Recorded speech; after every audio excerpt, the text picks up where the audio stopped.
yung estado ng aking niluluto. Estado talaga, no? Very Tagalog. Ayan, kumukulo na siya.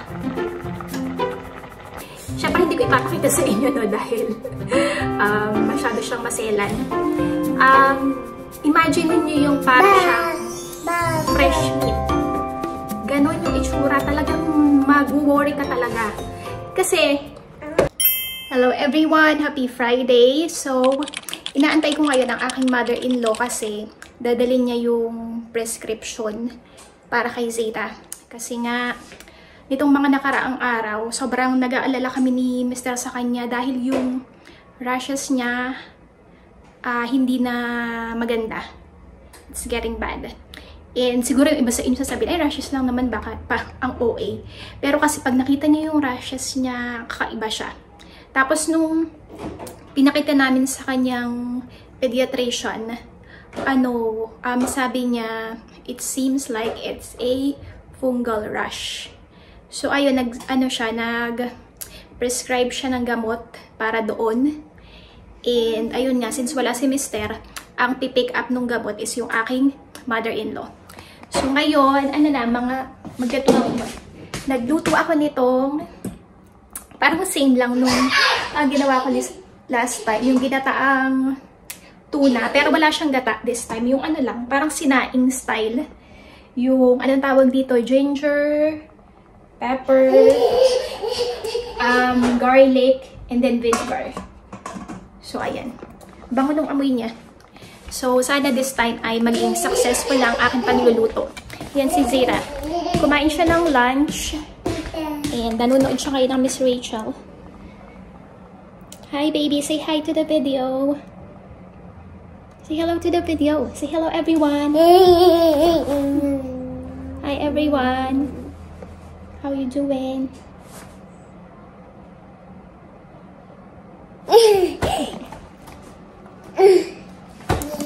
So, ayun na nga. And update sa aming insurance. Nakahanap na kami. And ang maganda pa nito, si Mister, sabi niya, tanggalin na lang yung name niya doon sa insurance.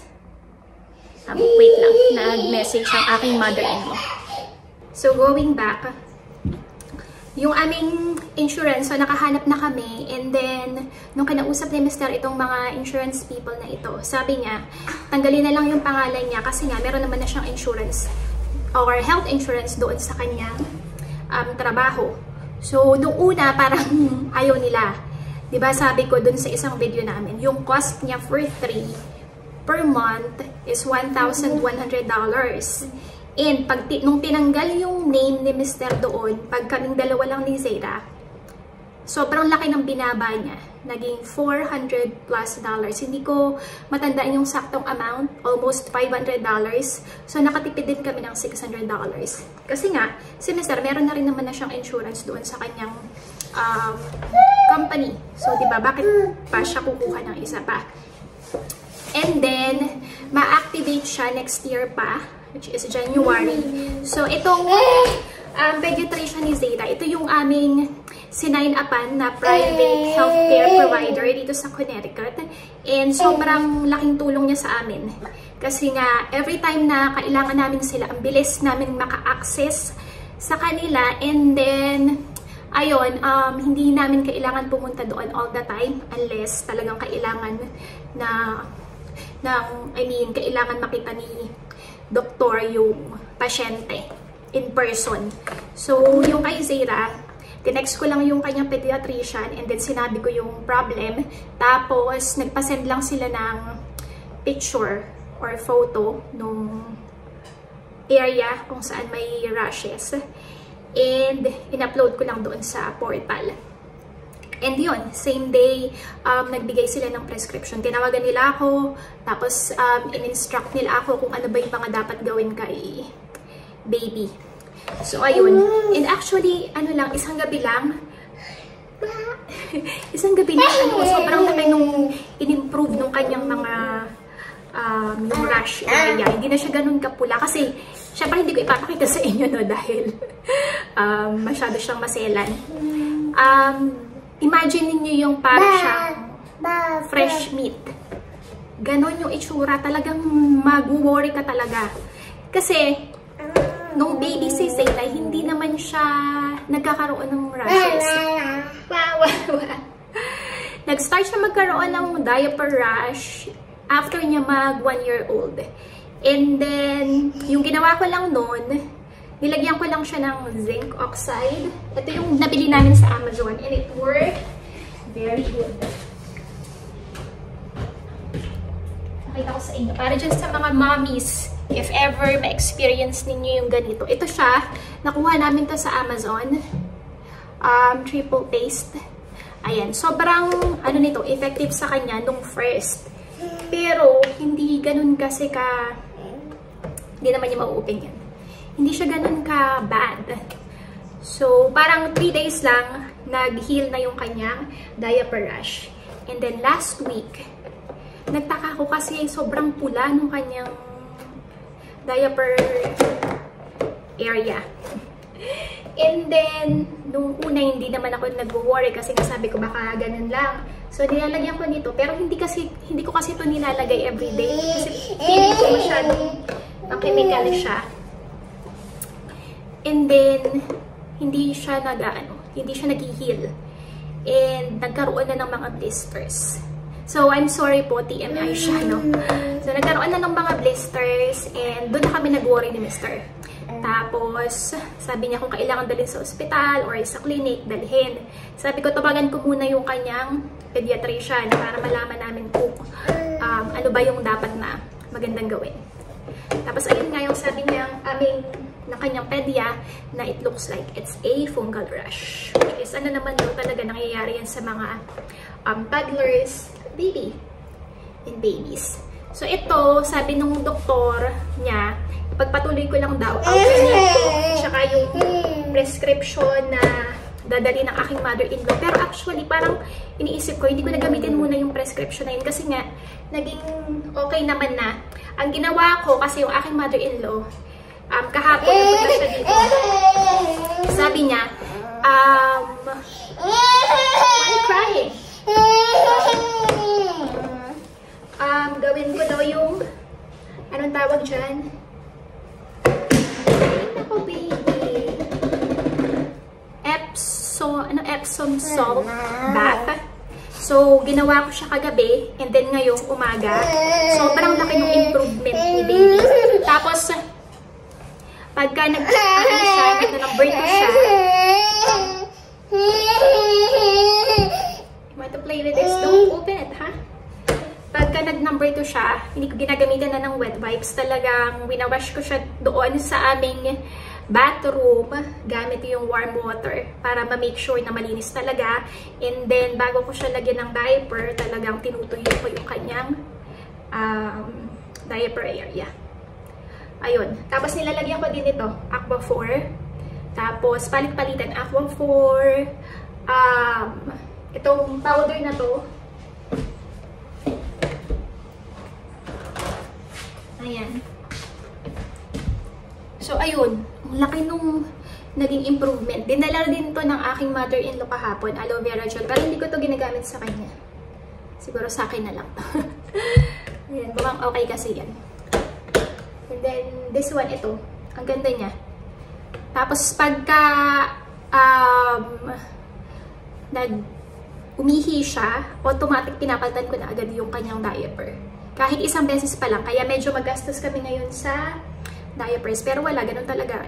Wala tayong magagawa. Kasi nga, ayoko nang maulit yung ganun. Sobrang nakakatakot. Talaga pag nakita nyo kung kayo yung magulang ng baby, tapos nakita nyo na ganun yung kanyang private area, hindi siya maganda.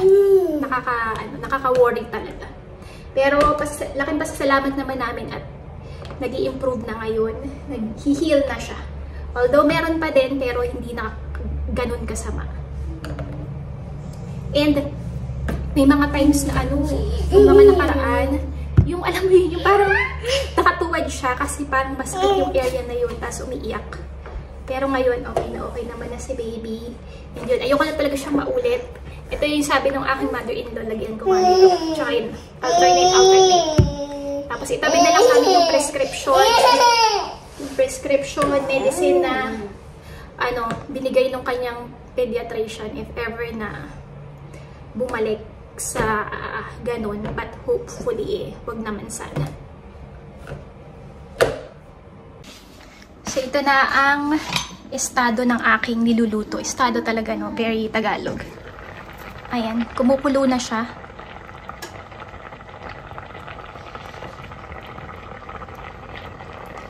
Ang problema ko ngayon, paano ko malalaman kung luto na ba yung tuna o hindi pa? Pero di ba mabilis lang naman kasi maluto ang tuna? Pero papakuluin ko to ng matagal para absorb niya yung yung vinegar. So hindi ko na yan nilagyan ng tubig. Natuto na ako sa aking pagkakamali last time. Ano lang yan, vinegar talaga. Kaya lang parang nagpo-produce din kasi talaga ng water yung fish. Yun din yung sinabi sa akin ni Mister.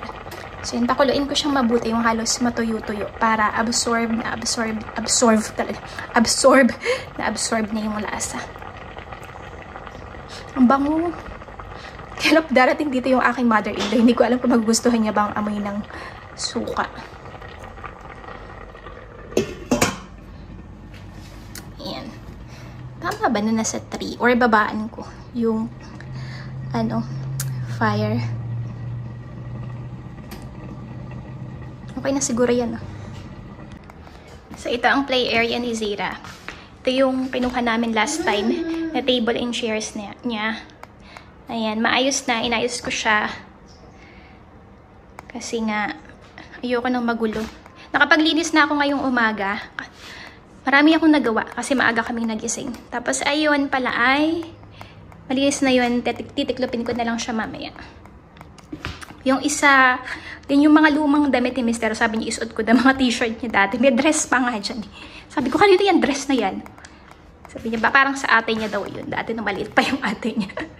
Tangkad kasi ng ate niya. So, lalabahan ko yan. And then, ayun na, antayin na lang namin ngayon ang aking mother-in-law. So, ang ginamit ko na suka dito sa aking niluluto is this one. Supposedly, itong dato puti kasi parang mas masarap to, di ba? Kaso si Mister, grabe magsarado, hindi ko mabuksan. Baka sabihin nyo ang OA ko, mahina talaga yung mga grip ko, mga sisis and friends. Maski yung Mister ko, nagtataka siya, bakit hindi ko mabuksan kahit yung ultimong bottle of water. May mga times na hindi ko siya mabuksan. Ito sobrang higpit niya sinara, kaya hindi ko mabuksan, kaya no choice. Ito ang ginamit ko. Buti na lang, meron to. Sayang, mas masarap sana yung dato puti. So, bang inaantay ko ang aking biyanan na babae, gasan ko na lang muna itong mga gamit dito. Madalas lang mag-snow, pero ngayon maaraw siya. Kahapon ang tagal ng snow. Super gray. Yung paligid. Kaya medyo nakakalungkot. Tapos wala pa si Mister. Pero ngayon, maaraw siya. Kaya natutunaw na ang mga snow.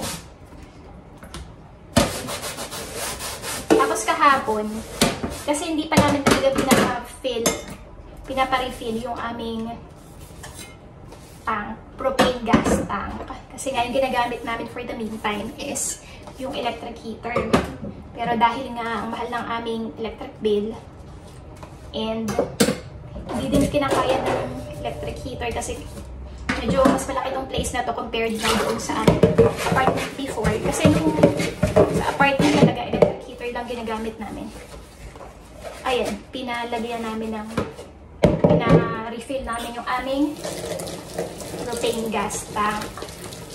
Tapos supposedly kahapon pupunta dito yung mga alam ko na refill na nila pero parang pag-test pa daw magkakandak ng safety testing. So, pumunta sila mga hapon na may nag-doorbell. Tapos nung tinignan ko dito sa bintana, dalawa silang lalaki.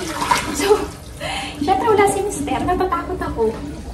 Kasi supposedly, dapat tatawagan yung muna ako. Wala tumawag sa akin. So, parang nagdadalawang isip ako kung bubuksan ko ba yung pinto o hindi.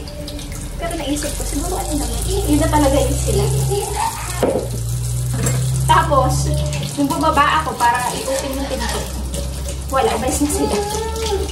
Ang bilis nila umalis. Tapos yun, sinabi ko kay Mister, tinawagan na lang niya, so i-reschedule na lang sa Monday pag andito siya. Kasi diba, nakakatakot pa rin eh. Kahit nasabihin mo meron kang ini-expect na tao, natuto pa. Lalo na kung dalawa lang kayo ng baby mo, tapos dalawang lalaki. Nakakatakot pa rin siya. Lalo na dito naman sa area namin, wala kami masyado talagang malapit na kapitbahay. Kapitbahay namin yung daycare. Pero kahapon kasi, hindi ko alam bakit sarado sila kahapon. Tapos itong kapitbahay namin dito, ang layo din naman. Diba? So, ayun, natatakot din ako. Kaya sabi ko kay Mister, schedule mo na lang yung pagbalik nila nang nandito ka. Para sigurado. Mahirap na. Buti sana kung ando kami sa area na sobrang madaming tao talaga. So, ayan yung ano, ang tawag dito, yung snow. Natutunaw na siya. Tapos kung nakikita yung mga footprints na yan, ayan yung footprints nung ano, nung nag-refill nung gas. Ayan pa oh. Sabi ni Mr., bakit dalawa? Dalawang lalaki. So, I don't know. So, i-check natin kung ano na ang kalagayan nito. Ayan, natutuyo na ang sabaw. Yung vinegar. I think pwede na to. Pero gusto ko tuyong-tuyo. Ay, hindi naman masyadong tuyong-tuyo. Naka 2.2 na lang siya. I think luto naman na yung tuna.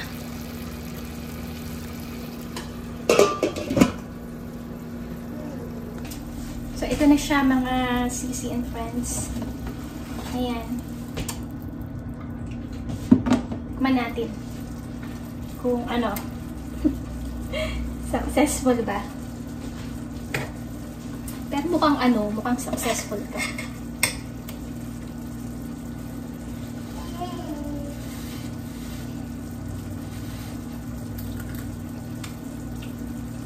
Ang sarap! I'm so proud of myself.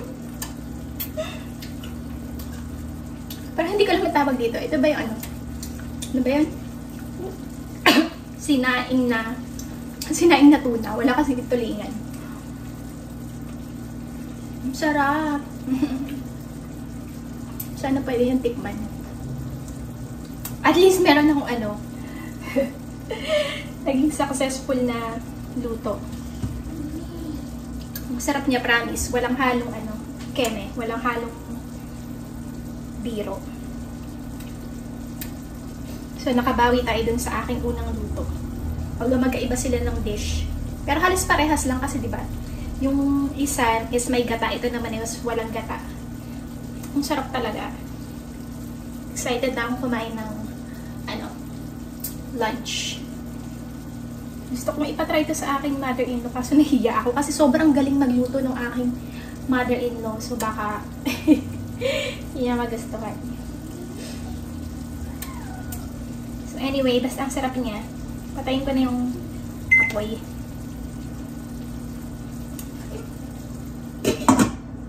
Ayan. Next time ulit. Pagka feel ko magluto. Sarap.